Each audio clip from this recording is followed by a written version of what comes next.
ఎందుకు మాట ఇచ్చాం పాపం అనవసరంగా పెద్ద ఆయనకి, మంచోడు కదా అన్న, నాగేంద్రానికి ఇంటర్వ్యూ ఇవ్వాలి కదా అని మీతో కలిసి ఇంటరాక్ట్ అవుదాం కొద్దిసేపు, మీతో కలిసి కొద్దిసేపు మనస్ఫూర్తిగా మాట్లాడుకుందాం అనే కానీ దీని ఒక ఇంటర్వ్యూ లాగో మీరు ఒక ఛానల్కి ఇద్దామని కానీ కాదు. ఇది నా బ్రదర్ నాగేంద్ర కుమార్కి ఇస్తున్న interview. Oh really I'm honoured. ఎందుకంటే మీ ఇంటర్వ్యూ గురించి అని ఛానల్స్ వాళ్ళు ఎలా పరిగెడతారో, మీ కంటెంట్ కోసం ఎంత దానికి ప్రయారిటీ ఇస్తారో నాకు బాగా తెలుసు. అండ్ అఫ్ కోర్స్ మీడియా అందరికీ కూడా తెలిసిన విషయం. అదేం పెద్దగా నేను కొత్తగా ఆవిష్కరిస్తున్న సత్యమేం కాదు కానీ, బట్ ఈ సందర్భంలో కూడా in spite of your busy schedule నా మీద గౌరవం ఉంచి, ఎందుకంటే అలాంటి మనుషులు తగ్గిపోతున్నారు సొసైటీలో గానీ ఇండస్ట్రీలో గానీ, but still you're leading it. Thank you so much. చిన్న జీవితం ఇది, క్లీన్ గా వెళ్తానికి ప్రయత్నం చేయాలి. ఈ రోడ్లో కూడా అప్పుడప్పుడు స్పీడ్ బ్రేకర్స్ వస్తాయి, దెబ్బలు తగులుతాయి, ఎదురు దెబ్బలు తగులుతాయి, లేచి కట్టుకోవాలి. స్పీడ్ బ్రేకర్ తగిలితే మళ్ళీ లేచి నిలబడి పరిగెట్టడమే జీవితం. మరి రీచ్ అవ్వాల్సిందే కానీ ఇట్లాంటి మామూలు చిన్న చిన్నవి కదా ఉంటాయి. నాకు మీరు మాట్లాడుతుంటే చాలా విచిత్రమైన విషయం ఇప్పుడే అనిపించింది ఏంటంటే, మీలాంటి చాకచక్యం గల మనిషి, ఓర్పు నేర్పు ఉండి స్థిమితమైన మనిషి, స్థిరమైన మనిషికి కూడా ఎదురు దెబ్బలు ఉంటాయండి. జీవితంలో దెబ్బలు లేకుండా, జీవితంలో కష్టాలు లేకుండా, జీవితంలో ఏమీ లేకుండా ఉన్నాడంటే నమ్మకం ఎవరిని, ఎవరికైనా. ఆఖరికి బ్యాంకులో వర్క్ చేసుకున్న ట్రక్ దగ్గర నుంచి, పాపం ఆర్టీసీ కండక్టర్ గారి దగ్గర నుంచి, చిన్న పని ఆడి సమస్యలు ఆడుకుంటాయి. ముఖేష్ అంబానీ సమస్యలు ముఖేష్ అంబానీకి ఉంటాయి, అదానీ సమస్యలు అదానీకి ఉంటాయి. సమస్య లేదు, నేను చాలా హ్యాపీ అండి, నేను పొద్దున్నే లేస్తానండి, వాకింగ్ చేస్తానండి, టీవీ చూస్తానండి, పేపర్ చదువుతానండి, రామకోట రాసుకొని పడుకుంటానండి. అట్లాంటి వాళ్ళు ఎవరో ఉంటారు కొందరు. వాళ్ళకి జీవితంలో ఏ ఆశ, ఏ గోలు ఏమీ లేదు, వరకు వాళ్ళకి తిండి కూడా వేస్ట్ అని ఫీల్ అవుతాను నేను. అంతేకన్నా ఎందుకు జీవితం పుట్టినాక ఏదో ఒకటి చేయాలి కదా. ఒకవేళ జీవితంలో ఏమీ చేయకపోతే ఎట్లన్నా, నేను కానిస్టేబుల్ కొడుకునిలే, మాకు ఆ స్థాయి ఉండదు, మనకి ఎందుకులే, మనకి ఇండస్ట్రీలో మన ఎవడ పైకి రానిస్తాడులే, మనం ఏదో చిన్న జాబ్ చూసుకుందాం, మనం సీఏనో సిడబ్ల్యూసీని చదువుకుందాం అనుకుంటే ఇవాళ తెలుగు జాతికి ఒక మెగాస్టార్ ఉండేవాడు. మెగాస్టార్ చిరంజీవి ఉండేవాడు చెప్పు. ఉండరు. ఆయన రైట్ రిస్క్ చేశాడు, ఆయన చేయాలనుకున్నాడు, సాధించాడు. క్రీస్తు పూర్వం క్రీస్తు తర్వాత లాగా చిరంజీవి గారి ముందు, చిరంజీవి గారి తర్వాత ఇండస్ట్రీకి రాశాడు. ఇది రాబోయే 100 సంవత్సరాల తర్వాత కూడా చిరంజీవి గారి ముందు, చిరంజీవి తర్వాత అని చెప్పుకుంటాం. చరిత్ర అది. వాస్తవానికి ఏదైనా మనం గెలిచినాడిది రాజు అనేటానికి గర్వంగా చెప్పాలి. ఓడిపోయినప్పుడు ఈ ప్రయత్నంలో లోపం వచ్చిందిరా బాబు, ఇంకోసారి ట్రై చేయని చెప్పాలి. కానీ నీకు అర్హత లేదయ్యా, నువ్వు ఓడిపోయావంటే ఎట్లా? వాడికి ఏ ఇన్సిడెంట్ వచ్చిందో, ఏ కారణాల వల్ల ఓడిపోయాడు అది.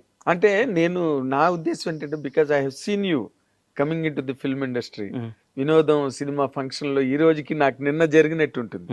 ఈ పులులు సింహాలు ఉన్న ఈ అడవిలోకి ఒక లేడి పిల్లలాగా వచ్చాను నేను అని చెప్పి మీరు మాట్లాడడం నాకు బాగా గుర్తు. అవునవును, గ్రీన్ పార్క్ హోటల్లో. కానీ ఈ రోజు అచ్చిరెడ్డి గారు, కృష్ణారెడ్డి గారు, వాళ్ళకి ఈ సందర్భంగా వాళ్ళకి ఇంకొకసారి హృదయపూర్వక ధన్యవాదాలు, కృతజ్ఞతలు తెలియజేసుకుంటున్నాను. కృష్ణారెడ్డి గారు, అచ్చిరెడ్డి గారు చాలా మంచి మనుషులు అన్న, బంగారాలు వాళ్ళు. ఎంత మంచివాళ్ళు అండి వాళ్ళు. చూసావా వాళ్ళు ఎంతమందికి ఆ రోజు లైఫ్ ఇచ్చారు. ఇలా అయ్యో ఎంతమందికి ఎన్ని సినిమాలు తీశారు, ఎంత మంచివాళ్ళు. ఎంత కృష్ణారెడ్డి గారు తెల్ల పుస్తకం అని కృష్ణారెడ్డి గారు నిజంగా. అదే ఆ రోజు కట్ చేస్తే బండ్లు. కానీ అన్నా, నేను జీవితంలో మీరు అనుకున్నట్టు I'm not a successful man, నాకు తెలుసు. రియల్లీ నేను సక్సెస్ అయ్యానని మీరు అందరూ అనుకుంటారు, నేను కాదు, నాకు తెలుసు. ఇది చాలా విపరీతమైన స్టేట్మెంట్. నేను సక్సెస్ అయ్యానని అనుకుంటే ఎట్లా? నాకు ఇంత చిన్న వయసు కాదు, ఐఎమ్ 51. 51 ఏళ్ళకు కూడా ఇంకా జీవితంలో మనం ఇంకా గమ్యం చేరలా, ఏమవుతామో తెలియట్లే. ఇంకా ముందు 100 సవాళ్ళు ఇన్ని పెట్టుకుంటే సక్సెస్ ఎట్లా? సక్సెస్ఫుల్ మనుషులు వేరు.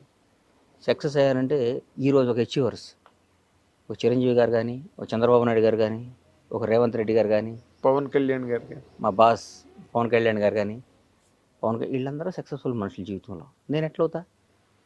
మనం ఇంకా ఒకరిని యాచించే స్థాయిలో ఉన్నప్పుడు సక్సెస్ అవుతుందని నేను అనుకోనన్నా. Still I'm in that position. నాకు అది కావాలని అడిగే స్థాయిలో ఉన్నా కాబట్టి నేను కాదు, నేను ఒకరిని శాసించే స్థాయికి వచ్చిన రోజు నాకు సక్సెస్ అయినట్టు. ఆ శాసించే స్థాయి నాకు వస్తుంది, నేను శాసిస్తాను. ఏ రంగంలో అంటారు? అన్ని నేను అనుకున్న రంగంలో. నాకు ఇష్టం సినిమా ఇండస్ట్రీలో మీరు ఆల్రెడీ ఒక స్లాట్. పవన్ కళ్యాణ్ కదా సినిమా తీస్తే ఏందంటే అది ఎంతమంది కలవ కదా సినిమా ఇండస్ట్రీ. ఒకటి గుర్తుపెట్టుకో, పవన్ కళ్యాణ్ అనే ఆయన బండ్ల గణేష్ అనేవాడికి 1,000,000 మంది ఉంటే ఒకరిని సెలెక్ట్ చేసి నాకు అవకాశం ఇచ్చాడు, అయిపోయింది. సినిమా తీయగల నేను గొప్ప కాదు, ఆయన నాకు అవకాశం ఇచ్చాడు, అది నా గొప్పతనం, నా అదృష్టం. ఆయన గొప్పతనం నా అదృష్టం. అంతేగాని సినిమా నేను తీసేదండి పవన్ కళ్యాణ్ గారి సినిమా, ఆయన నాకు ఇచ్చిన అవకాశం నేను వాడుకున్నాను. కానీ ఈ రోజుకి కూడా నేను అప్ టు మార్క్ వెళ్ళలేదని నా ఫీలింగ్. నేను కసితో పనిచేయాలి, ఇంకా కష్టపడాలి, పిల్లల్ని బ్రహ్మాండంగా చేయాలి.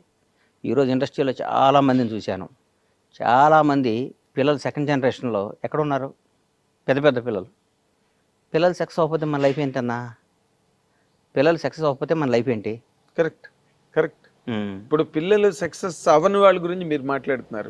సక్సెస్ అయిన వాళ్ళు ఒక రామ్ చరణ్ గారు, ఒక జూనియర్ ఎన్టీఆర్ గారు, ఒక మహేష్ బాబు, ఒక ప్రభాస్. అదృష్టం. అదృష్టమా? 100%. కేవలం అదృష్టమేనా? వాళ్ళ అదృష్టం, వాళ్ళ కసి. రామ్ చరణ్తో వర్క్ చేసే కదన్నా. అవును. చరణ్ అనేవాడు బ్లూ బ్లడ్ అన్న మనిషి, వ్యక్తిత్వం గల్లాడు. అవునా? చిరంజీవి గారి మంచితనానికి దేవుడు కరెక్ట్ కొడుకుని ఇచ్చాడని ఫీల్ అవుతుంటా అప్పుడప్పుడు నేను, నిజంగా. కరెక్ట్. ఆయన మంచితనానికి మంచి కొడుకుని ఇచ్చాడు దేవుడు అనుకుంటా. డిగ్నిటీ, రాయల్టీకి అది మంచితనం. ఈ ఇండస్ట్రీలో కూడా అన్నా మనం ఊరికే బేసిక్గా జనాన్ని ఊరికి పొగటం అనవసరం, ఎక్కువ పొగడకూడదు. వాళ్ళకి టాలెంట్ ఉంది, వాళ్ళకి దమ్ము ఉంది, వాళ్ళకి అన్నీ ఉన్నాయి, కలిసి వచ్చినాయి అనుకోవాలి. కానీ ఊరికి అబ్బబ్బబ్బో నువ్వు ఇంద్రుడివి, నువ్వు చంద్రుడివి, నువ్వు మామూలుడివి కాదు, నీలాంటి పుట్టక ఇంకోటి పుట్టడు, నీలాంటి పుట్టక ఇంకొకటి పుట్టడు, నువ్వు పుట్టినప్పుడు నువ్వు నీ జన్మ ధన్యం అయిపోయింది, ఇవన్నీ మాటలు ట్రాష్ అని నేను ఫీల్ అవుతున్నా. అనవసరం. మనతో వాళ్ళకి అవసరం కల్పించుకునే విధంగా మనం పెరగాలి. ఈ బండ్ల గణేష్ ఉంటేనే ఈ ప్రాజెక్టు న్యాయం చేస్తాడురా అన్న స్థాయిలో మనం ఉండాలి. ఈ పని చేయాలంటే బండ్ల గణేష్ ఉంటేనే బాగుంటుందిరా అనే ఆలోచన వాళ్ళకి కలిగే విధంగా మనం పెరిగితేనే మన సక్సెస్. కానీ సార్ మీరు ఎంత పొడుగు సార్, మీరు నడిస్తే అద్భుతం సార్ అంటే చాలామంది ఉన్నారు. చాలామంది హీరోల దగ్గర చిన్న చిన్న వేషాలు వేసి పొగిడేవాళ్ళు చాలామంది ఉన్నారు. వాళ్ళ జీవితం నా జీవితం ఒకటి పొగడతకి ఉండకూడదని నా నమ్మకం. నేను పొగిడించుకునే స్థాయిలోకి రావాలని నా ఆశ. వస్తా అన్న కాదు అంటే ఇంకా మీరు పొగిడించుకునే స్థాయిలోకి రాలేదు. ఎక్కడ వచ్చానన్నా? ఇదేం అచీవ్మెంట్? ఇది అచీవ్మెంటా? మీతో పాటు అయ్యన్న అనవసరం. నా చిరంజీవి గారితో పాటు ఇండస్ట్రీకి వచ్చిన వాళ్ళు, పవన్ కళ్యాణ్ గారితో పాటు హీరోలుగా వచ్చిన వాళ్ళు, రేవంత్ రెడ్డి గారితో పాటు రాజకీయాల్లోకి వచ్చిన వాళ్ళు, చంద్రబాబు నాయుడు సమకాలికులు. చంద్రబాబు నాయుడు గారితో చాలా మంది సమకాలికులు ఉన్నారు, రిటైర్డ్ అయిపోయారు, చనిపోయారు. ఆయన ఫస్ట్ టైం ముఖ్యమంత్రిగా ప్రమాణ స్వీకారం చేసినప్పుడు ఆయన మంత్రివర్గం ఫోటోలు చూడండి ఎంతమంది ఉన్నారు. ఇప్పుడు సెకండ్ టైం చేసినప్పుడు ఎంతమంది ఉన్నారు, థర్డ్ టైం చేసినప్పుడు ఇప్పుడు ఎంతమంది ఉన్నారు. Still today is young man, is fighter. Pawan Kalyan garu ఆయనతో పాటు హీరోలుగా జనరేషన్ ఆ టైంలో 25 ఏళ్ళు అక్కడమ్మ ఇక్కడ అబ్బాయి. ఇప్పుడు నేనేగా ప్రత్యక్ష సాక్షిని. సుస్వాగతం దగ్గర నుంచి ఆయనతో పాటు ప్రయాణించినాను కదా. ఆయనతో పాటు ఎంతమంది వచ్చారు, ఎంతమంది ఉన్నారు? ఎవరయ్యారు? పవన్ కళ్యాణ్ వాడయ్యాడు. చిరంజీవి గారు తమ్ముడు అయ్యాడంటే ఎట్లా? చిరంజీవి గారు తమ్ముడు లేరా? చిరంజీవి గారు చాలామంది లేరా? చిరంజీవి గారు బంధువులు లేరా? ఎందుకు పవన్ కళ్యాణ్ చిరంజీవి గారిని కూడా తలదన్నే స్థాయికి వెళ్ళాడు. నిజంగా మాట్లాడుకోవాలి అంటే నేను మనస్పాటి నాకు పవన్ అని కాదు, చిరంజీవి గారు కూడా ఆశ్చర్యపోయిన సందర్భాలు ఉన్నాయిగా. పవర్ స్టార్ అని అరుస్తుంటే చిరంజీవి గారు గ్యాప్ ఇచ్చి మాట్లాడకుండా నేను కూడా అంటే పవన్ కళ్యాణ్ గారి మీద కూడా నేను నా జీవితంలో ఒక ఈడు అద్భుతం ఆహాహా అని పొగడకూడదు అనే డెసిషన్ తీసుకున్నాను నేను.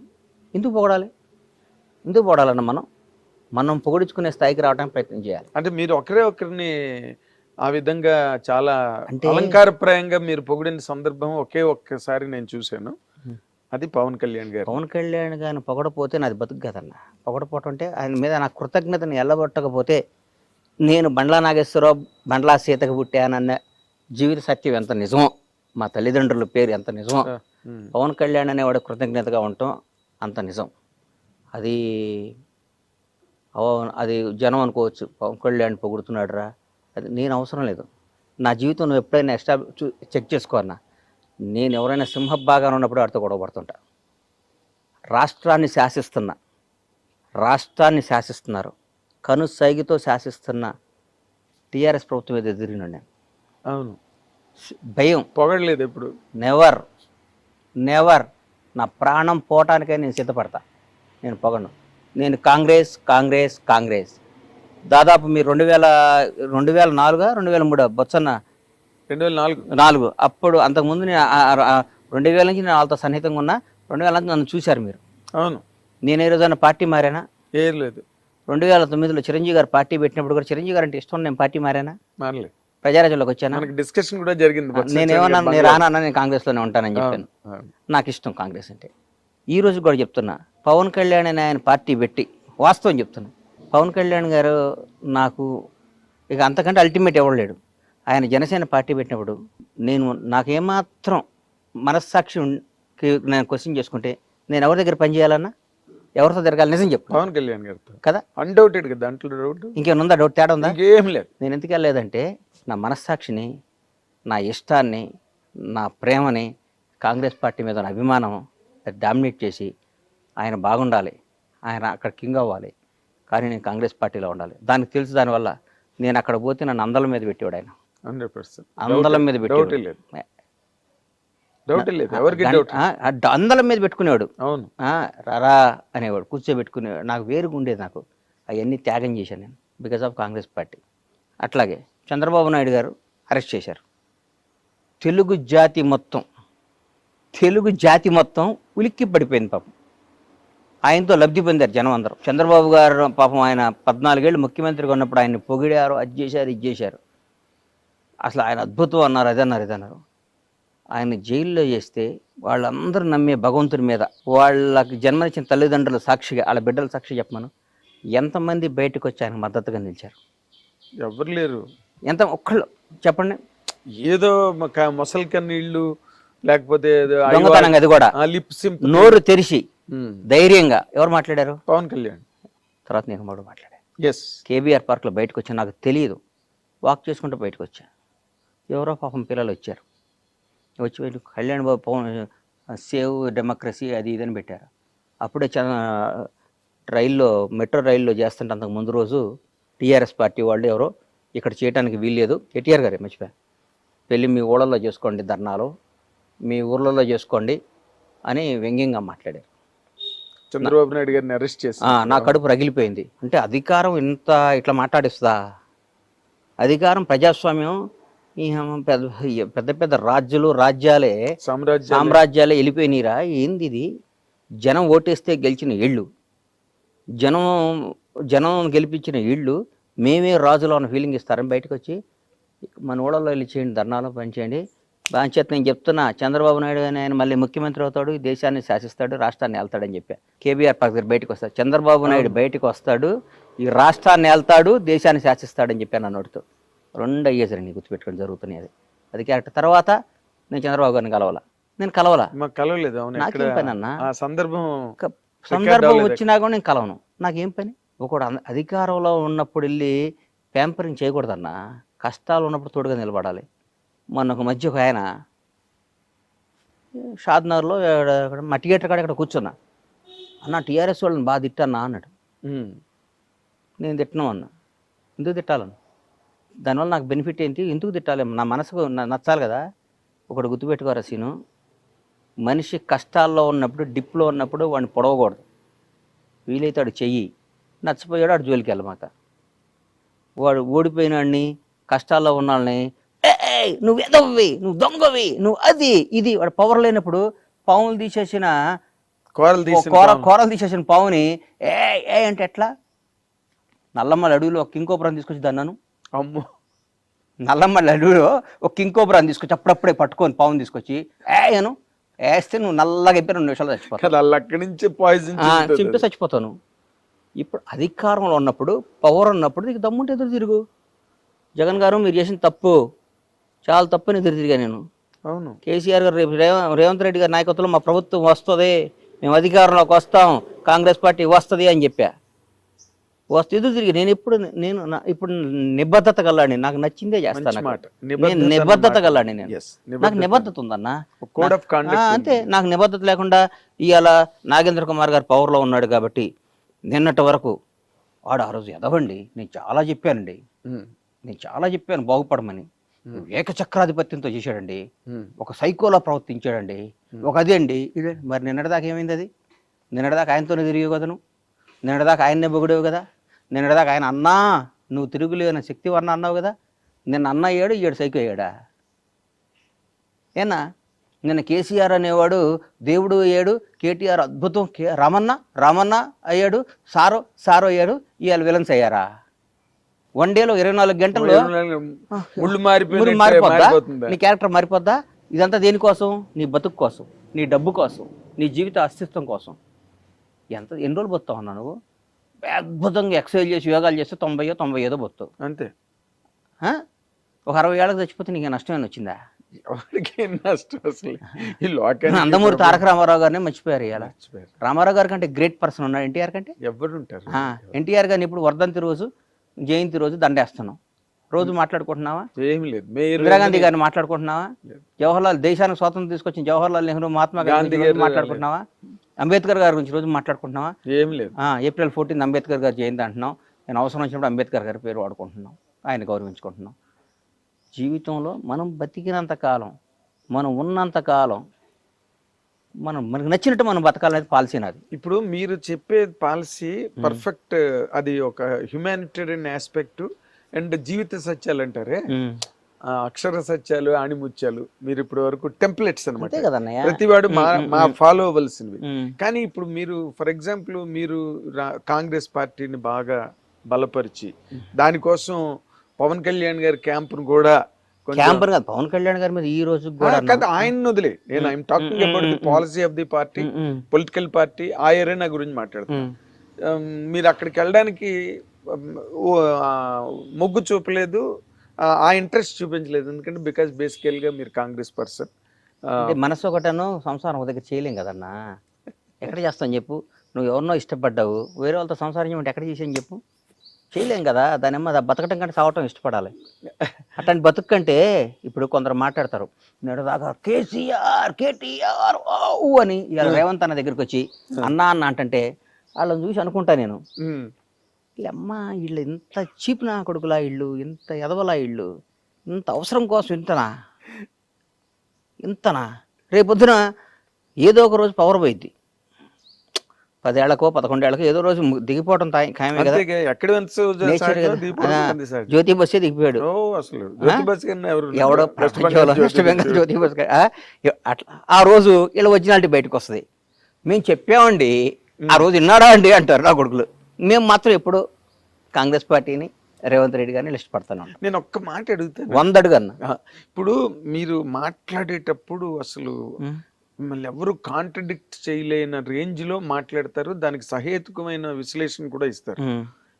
మీరు పర్సనల్ గా బిట్వీన్ ది 4 walls ఉన్నప్పుడు కూడా మీరు వాళ్ళతో అలాగే ఉంటారండి? అంతకంటే ఎక్కువ ఉంటా. అంతే, ఇంతకంటే ఎక్కువ ఉంటా. By God. అవునా? నేను ఈ మధ్య బాగోదు, నాకు ఇష్టమైన ఒక మంత్రి దగ్గర కూర్చొని అంటే, మీరు ఇట్లా చేస్తే మళ్ళీ ఇంకోసారి మనం అధికారంలోకి రామన్నా, మనం అధికారంలోకి రాం, మీరు అట్లా చేయమాకండి. ఇది కాంగ్రెస్ పార్టీలో కొన్ని కోట్ల మంది కార్యకర్తల ఆశ కాంగ్రెస్ పార్టీ అధికారంలోకి రావాలని. కసి 10 ఏళ్ళు ఇబ్బంది పడ్డారు, అందరూ వచ్చారు. మీరు ఇవాళ వేరే పార్టీ వేరే వాళ్ళకి పనిచేశారనుకోండి, రేపొద్దున మనకు వాళ్ళు ఓటేయరు. వాళ్ళు ఓటైపోతే మన కార్యకర్తే మన దేవుడు. ఈ లక్షల మంది కార్యకర్తలు అందరూ కలిసి ఆర్తనాదం అరిచి గోల చేసి ఓటేస్తే మీకు ఈ పవర్ వచ్చింది, ఈ పదవి వచ్చింది, ఈ కారు వచ్చింది, ఈ స్టేటస్ వచ్చింది, ఈ విలువ వచ్చింది. ఎందువల్ల వచ్చింది? కార్యకర్త వల్ల వచ్చింది. వాళ్ళని దూరం చేసుకున్నావా, మీరు కార్యకర్త అయిపోతారు. మీరు నాయకుడిగా కంటిన్యూ అవుదాం అనుకుంటే మీరు అందరితో అద్భుతంగా ఉండండి, మళ్ళీ కార్యకర్తగా అవుదాం అనుకుంటే మీ ఇష్టం వచ్చిన ప్రవర్తించండి అని చెప్పాను. బై గాడ్ డైరెక్ట్గా చెప్తే నేనేం తప్పు చేశాను గణేష్ అని అన్నాడు పాపం ఆయన. కాదన్న, ఎవరిని బాధ పెట్టబాకండి, మీరు బాధ పెట్టకూడదు. బాధ పెట్టే పరిస్థితి వస్తే కలవబాకండి అన్న. ఇక్కడ లక్షల మందిని సాటిస్ఫై చేయడం అనేది కష్టం అన్న. అది కష్టం, ఇది కష్టం. ప్రతి ఒక్కడు ఉంటాడు, ఒక చిన్న ఫోన్ ఉంటుంది, 100 మంది అడుగుతాడు. ఈ ఫోన్ ఉంది, 100 మంది అడుగుతారు, ఎవరికో ఒకటికి ఇవ్వాలి. 99 మంది బాధపడతారు. 99 మంది ఈ 100 వాడికి ఎందుకు ఇస్తున్నామని చెప్పి ఇవ్వాలి మనం. ఈ ఫోన్ను ఈయన బాగా వాడతాడు, ఈ ఫోన్ కోసం ఈయన 10 ఏళ్ళు ఇంత చేశాడు, ఆమె ఏం చేయలేదంటారు. మీకు ఇంకో అవకాశం వచ్చింది, దాన్ని ఇస్తా, మనందరం కలిసి ప్రయాణిద్దాం అని అందరినీ ఇంప్రెస్ చేసి వాళ్ళ సమేతంగా ఈ 100వ ఫోన్ అడిగిస్తే వాళ్ళు ఉత్సాహంగా ఉంటారు. ఈ ఫోన్ని ఈ 100 మంది కాకుండా 101 వాడు పక్కాడికి వచ్చి ఇస్తే, నిన్నటి దాకా వేరే వాడి దగ్గర లబ్ధి పొందినాడికి ఈ ఫోన్ ఇస్తే ఈ 100 మంది ఒకటయ్యి రేపు ముడ్డి మీద అంటారు. రేపు తొక్కేస్తారు. తొక్కేయటం కదా ఇది, మరి అంతే కదా. ఈ 100 మందిలో ఒకటికి ఎస్, వాళ్ళు వెనకాతలుండి కష్టపడి నానా బాధలు పడి ప్రాణం పెట్టారు కదన్నా, ప్రాణం పెట్టారు. ఎంత అండి. కానీ కాదు, ఇప్పుడు మంత్రితో చెప్పారు, ముఖ్యమంత్రితో కూడా ఇలాగే మాట్లాడతారండి మీరు? ఏంటంటే అన్నా ఇదన్నా అంటే సార్, ఇవాళ భారతదేశంలో ఎన్ని 29 రాష్ట్రాల 29గా? ఎస్, 29 రాష్ట్రాల్లో one of the best CM Revanth Reddy. ఎట్లా చెప్తున్నారు? ఎందుకు చెప్తున్నా ఏనన్నా, ఈ రేవంత్ అన్నకి ఈ రోజు కూడా మిడిల్ క్లాస్ మెంటాలిటీ. నేను ముఖ్యమంత్రిని, అహంభావం లేదు. ఆయన నిజం చెప్పండి అన్న, గత ముఖ్యమంత్రిని కలవాలంటే ఎన్ని రోజులు పట్టేదన్న ఎవరన్నా? అసలు 10 ఏళ్ళు ఎవరు మంత్రులే కలవలేదు కదా అని కథలుగా చెప్పేవారు. రేవంత్ అన్న కేక్ వాకి ఇవ్వాలి కూడా, ఎవరినైనా పేరు పెట్టి పలకరిస్తాడు. రేవంత్ రెడ్డి గారికి ఉన్న బ్యూటీ ఏంటంటే వాళ్ళ ఫ్యామిలీ మిస్సెస్ కానీ వాళ్ళ బ్రదర్స్ బయట అనుకుంటారు దోచుకు తింటున్నారు ఊరికే. ఇప్పుడు అందరిని ద్రాక్ష పండు పొలనా కదన్నా, న్యాయం చరిత్రే చెప్పారు కదన్నా, చరిత్రలోనే ఉంది కదా, అందరిని ద్రాక్ష పండు పొలనా, ఆడు మంచివాడు కాదు. నువ్వు మంచిగా చెడు నీకు ఎట్లా తెలుసా? నువ్వు చెప్పు, న్యాయం చెప్పు, న్యాయం చెప్పు. ఏ బేస్ మీద నువ్వు చెప్తావు? ఎట్లా చెప్తావు? నువ్వు నా ఫోటో చూసి చెప్తావా? బండ్లా గణేష్ అన్నాడు నీకు పరిచయం లేదు, బండ్లా గణేష్ అన్నాడు నీకు తెలియదు, బండ్లా గణేష్ అన్నాడు ఎవడో గురించో ఎక్కడో విన్నావు. నాకు బండ్లా గణేష్ మీద మంచి అభిప్రాయం లేదండి. వాడికో, వాడి తాతకో, వాడి జేజమ్మకో, వాడి అమ్మకో, వాడి అక్కకో, వాడి భార్య పిల్లకో ఒక 10 పైసలు అన్యాయం చేసినట్టు కానీ, 10 పైసలు వాడికి నష్టం చేసినట్టు కానీ, ఒక చిన్న వాడి దగ్గర ఒక మంచినీళ్ళు తాగినట్టు కానీ నిరూపించు, వాడితో మాట్లాడినట్టు కానీ. నేను చెప్తున్నా ఉదాహరణ, మన ఊరికి తెలియకుండా పేపర్లో చూసి అభిప్రాయం చెప్పడం ఈజీ అన్న. పెట్టుబడి ఉంది. ఆయన నాగేంద్ర కుమార్ ఆడు పెద్ద ఎదవండి అంటారు. నీ గురించి నాకు తెలుసు. What are you? I know last 30 years. మాట్లాడటం ఏముందన్న? పెట్టుబడి దానికి డబ్బు పెట్టి కొనాలి కార్డు. నువ్వు పెద్ద బూత్ తిట్టాలంటే 1000 రూపాయలు పెట్టి కొనాలి. ఇంకా భయంకరమైన బూత్ తిట్టాలంటే 1,00,000 రూపాయలు పెట్టి టోకెన్ కొనాలి అని రూల్ పెట్టమను. ఎప్పుడు ఎవరిని తిట్టడు, ఒక టోకెన్ పెట్టమనన్నా. నీకు అర్థం కాలేదా? వాడికి అతి భయంకరమైన తల్లిదండ్రులు తిట్టాలంటే 1,00,000 రూపాయలు పెట్టి టోకెన్ కొనాలి, రీఛార్జ్ చేయాలి. ఫోన్ చేస్తే ఆ బూత్ వల్ల ఛార్జ్ దిగిపోద్ది, కరెంట్ మీటర్కి ఛార్జ్ చేసినట్టు చెగిపోద్ది. మనం తిట్టే బూతుల వల్ల మన బ్యాంక్ బ్యాలెన్స్ తగ్గిదని రూల్ పెట్టమని, కట్ అయిపోద్దని బట్టి. ఎవడన్నా తిడతాడా సార్? ఎవడన్నా పొగిడితేనే బ్యాంక్ బ్యాలెన్స్ పెరుగుతుంది, ఎవడన్నా తిట్టినా బ్యాంక్ బ్యాలెన్స్ తగ్గిపోద్ది అంటే ప్రతి ఒక్కడు. నాగేంద్ర కుమార్ గారు సాక్షాత్తు శ్రీరామచంద్రుడి వంశంలో పుట్టారండి. ఆయన నడక రాముడి కన్నా సీతాదేవిని డౌట్లో పడి మళ్ళా అరణ్యవాసం పంపించాడు సీతాదేవిని శంకించి. నాగేంద్ర కుమార్ అంతకంటే గొప్పవాడండి అంటారు. బ్యాంక్ బ్యాలెన్స్ పెరగటం కోసం ప్రపంచాన్ని శాసిస్తుంది డబ్బు అన్న. నాగేంద్ర గుర్తుపెట్టుకో, ఇవన్నీ ఊరికే టైం పాస్. నా కొడుకులు అందరూ పెట్టుబడి లేదు కాబట్టి. ఇందాక మాట మాత్రం సూపర్. నువ్వు చిన్న బూత్ తిట్టాలంటే 10,000, పెద్ద బూత్ తిట్టాలంటే 1,00,000 రూపాయలు, అందరినీ కలిపి తిట్టాలంటే 10 లక్షలు ఛార్జ్ అని పెడితే అసలు ఈ బూతులే మర్చిపోతారు. బూతులు మర్చిపోవడం కాదు అసలు, అంతా మనది ఒక అద్భుతమైన దేశం. స్వామి బాగున్నారా, మీరు ఎంత మంచివాళ్ళు అండి అని వెళ్ళి పక్కన చెక్ చేసుకుంటాడు, నేను బ్యాలెన్స్ పెరిగిందా అని. ఇన్నర్ వాయిస్ బయటకి ఎందుకు వస్తాడు? నా కొడుకులు వీళ్ళకి ఏందన్న జీవితం ఏం తెలుసు అన్న. ఒకటి విమర్శించడం ఈజీ, చాలా ఈజీ. వాడు ఏందండి, వాడు అచీవర్ అండి. కాదండి, ఇప్పుడు మీరు కాబట్టి అడగడం. ఇప్పుడు చాలా ఈ లౌక్యాలు ఇవన్నీ చాలా అందరిలోని ఉన్నాయి. అందరిలోనే ఉన్నాయి కాదు, ప్రతి ఒక్కళ్ళు ఉందే ఫస్ట్ లౌక్యం. లౌక్యం నా మాటను ఆ లౌక్యం లేనాడే బండ్ల గణేష్.